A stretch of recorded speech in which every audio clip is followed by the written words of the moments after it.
Hello बच्चों, तो आप सभी के जो केमिस्ट्री सब्जेक्ट है उसके सेट ए का पूरा सॉल्यूशन आ गया है। तो एक एक करके आप सभी देख लो। पहले का आंसर है मोलरता। ठीक है, 1000 ग्राम विलायक में उपस्थित विलेय की मोलों की संख्या को कहते हैं मोललता। ठीक है, 1 फैराडे विद्युत का मान होता है 96,500 कूलाम। फिर है आणविकता का सही मान नहीं है, वो हो जाएगा 1/2।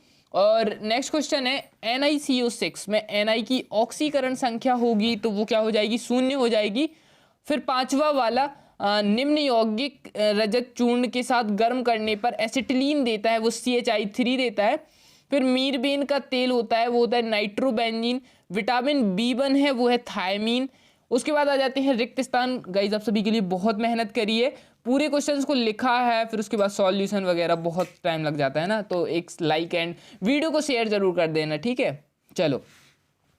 किसी रासायनिक अभिक्रिया की दर अभिकारक के सांद्रण के समानुपाती होती है। मैथिल एमीन अमोनिया से अधिक क्षारीय होती है। प्रोटीन अमीनो एसिड का बहुलक है। फिर उसके बाद सैंडमेयर अभिक्रिया का उत्पाद क्लोरोबेंजीन है। फिर नेक्स्ट है प्राथमिक एल्कोहल की वाष्प को गर्म एल्यूमिनियम पर प्रभावित करने पर एल्किन बनता है। कार्बिल एमीन परीक्षण केवल प्राथमिक एमीन देता है। और उसके बाद विस्तृतीकरण प्रोटॉन की प्राथमिक संरचना को प्रभावित नहीं करता है। उसके बाद आपकी ये मैचिंग है, मैचिंग की आप सामने सामने से स्क्रीनशॉट कर सकते हो। नारंगी ध्रुव, ठीक है, CO हो जाएगा, chlorophyll, magnesium, carbol chloride, phosphine gas हो जाएगी। ये आप लोगों को पूरे टिक कर लेना है। उसके बाद सही विकल्प, सही विकल्प में पहला हो जाएगा PPM, दूसरा हो जाएगा रेडॉक्स अभिक्रिया, तीसरा हो जाएगा डीऑक्सीराइबोज, उसके बाद चौथा हो जाएगा टोलुइन अभिक्रिया, फिर उसके बाद आपका फिफ्थ वाला हो जाएगा विटामिन D। ओके, फिर सिक्स्थ वाला हो जाएगा आपका sp3 एंड sp2। 7 का आंसर हो जाएगा फिनॉल। ओके, नेक्स्ट क्वेश्चन है परासरण दाब किसे कहते हैं, तो वह अधिकतम दाब जो एक अर्धपारगम झिल्ली द्वारा विलयन घोल को उसके शुद्ध विलायक में पृथक करने पर विलयन के उत्पन्न होता है, उसे परासरण दाब कहते हैं। विशिष्ट चालकता को परिभाषित कीजिए, तो विशिष्ट प्रतिरोध के व्युत्क्रम को विशिष्ट चालकता कहते हैं। उसके बाद अभिक्रिया की दर से क्या समझते हैं, तो किसी रासायनिक अभिक्रिया की दर इकाई समय अंतराल में अभिकारक अथवा उत्पाद के सांद्रण में परिवर्तन के बराबर होती है। फिर उसके बाद अर्थात में ऐसा लिख सकते हो आप लोग। 8वां हो जाएगा प्रभावी परमाणु संख्या, यानी कि AND क्या है, उदाहरण दीजिए। ओके, तो इसमें हो जाएगा उपसहसंयोजी केंद्रीय धातु, परमाणु में उपस्थित इलेक्ट्रॉनों की संख्या तथा बंध में बनने से प्राप्त इलेक्ट्रॉनों की संख्या के योग की प्रभावी परमाणु संख्या EAN कहलाती है। और इसके बाद आपको ये पूरा लिख लेना है। फिर नेक्स्ट क्वेश्चन आ जाएगा अपना कि, या फिर 9वीं का आप अथवा भी कर सकते हो, EDTA, वो ज़्यादा इससे ईजी है। उसमें क्या पूछा गया है आपका 9वीं के अथवा में कि EDTA का फुल फॉर्म बताना है, तो आप वो लोग बता सकते हो एथिलीन डाईएमीन टेट्रा एसीटेट। ठीक है, बाकी आप इसके भी IUPAC नाम बता सकते हो कि पोटेशियम हेक्सासाइनोनिक्लेट, ठीक है, और AgN का एथिलीन सिल्वर क्लोराइड। ठीक है, ये फर्स्ट ऑक्सीजन, लेकिन वो ज़्यादा ईजी है।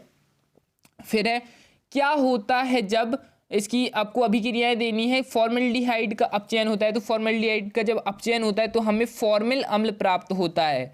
फिर जिफ्टर आयन को उदाहरण दीजिए, तो ये हो जाएगा जिफ्टर आयन, यानी कि अल्कोहल एमिनो अम्ल लवण के समान व्यवहार करते हैं क्योंकि इनमें अम्लीय एवं क्षारीय दोनों समूह उपस्थित होते हैं। फिर उसके बाद आपको ये चित्र बना देना है। ठीक है, DNA एवं RNA में अंतर, तो डीऑक्सीराइबोस शर्करा न्यूक्लिक अम्ल पूरा नाम है इसका, और इसका राइबो न्यूक्लिक अम्ल इसका नाम है। ठीक है, यह एक प्रकार का होता है, ये 3 प्रकार के होते हैं। ओके, फिर आ जाते हैं अपन लोग 13वें क्वेश्चन पर। तो 13वां क्वेश्चन ये रहा आप सभी के सामने। ठीक है, ये पूरा आपका 13वां क्वेश्चन हो गया। फिर 14वां क्वेश्चन अभिक्रिया की कोटि एवं आणविकता में 3 अंतर बताइए, तो ये रहा पूरा आंसर, पहला दूसरा। फिर इसके बाद यहाँ पर 2 पॉइंट। ओके, फिर तीसरा पॉइंट ये है। फिर उसके बाद लेंथेनाइड एवं एंथेनाइड में अंतर। ओके, लेंथेनाइड एंथेनाइड में इसमें अधिकतम आयन रंगीन होते हैं और इसमें अधिकांश आयन रंगहीन होते हैं। ये तत्व ऑक्सो आयन का निर्माण नहीं करते, ये तत्व ऑक्सो आयन का निर्माण करते हैं। ठीक है, यह कम क्षारीय होते हैं या अधिक क्षारीय होते हैं। उसके बाद फिनॉल से आप निम्न को कैसे प्राप्त होंगे, तो 2,4,6 ट्राई नाइट्रोफिनॉल, तो इसको ऐसा बनाना है फिनॉल, फिर इसको 2,4 इसका क्या बोलते हैं अभिक्रिया अपन को बनानी होती है, ये आपको नॉर्मली बन जाएगा। एक तो बेंजीन का आता है 2,4,6 ट्राई नाइट्रोफिनॉल का आता है, उसके बाद पैराक्रिसोल का आता है और इसके बाद ज़्यादा नहीं आती। फिर सेंडमेयर अभिक्रिया, ओनली अभिक्रिया लिखनी है, हुंडस्टीकरण अभिक्रिया, फिर उसके बाद बुटरज अभिक्रिया, ठीक है, फिर फ्रीडल क्राफ्ट अभिक्रिया, ओके यहाँ पर हो गया। फिर आता है अपना कोलरास का नियम जो कि बहुत इंपॉर्टेंट है, मोस्ट इंपॉर्टेंट। किसी विद्युत अपघट्ट की अनंत तनुता पर जब समस्त वैद्युत अपघट्ट पूर्णांत आयमित हो जाते हैं तथा अंतरायनिक आकर्षण नगण्य हो जाता है, तब वैद्युत अपघट्ट की आणविकता चालकता की मान उसके धनायनों तथा ऋणायनों की अनंत तनुता के आयन पर चालकताओं का योग के बराबर होता है। फिर ये आपको टोटल लिख देना है। फिर इसके अनुप्रयोग हैं, फिर कोलरास के नियम के अनुसार। ये काफ़ी बड़ा आंसर है लेकिन मार्क्स गेनिंग आंसर है, ठीक है। आणविक चालकता ज्ञात करना है, फिर दुर्बल विद्युत वियोजन की मात्रा में गणना, ठीक है। इसके बाद यहाँ पर आ जाता है 19वां क्वेश्चन, कैनिज़ारो अभिक्रिया, ठीक है बच्चों, कैनिज़ारो अभिक्रिया। उसके बाद एल्डोल संघनन, ठीक है, एल्डोल संघनन। फिर उसके बाद यहाँ पर फिर पार्किंग अभिक्रिया, ठीक है। यहाँ पर अपने क्वेश्चंस खत्म हो गए, पूरे आपका पूरा सॉल्यूशन मिल चुका है गाइज। होप सो ये वीडियो आप सभी के लिए बहुत हेल्पफुल रही होगी। बहुत कम टाइम में आपका पूरा सॉल्यूशन कंप्लीट करा दिया है। तो आप सभी को बस क्या करना है, वीडियो को लाइक कर चैनल सब्सक्राइब जरूर कर देना है। Okay guys, thank you so much for watching, और ये सभी फ्रेंड्स के पास शेयर जरूर कर देना।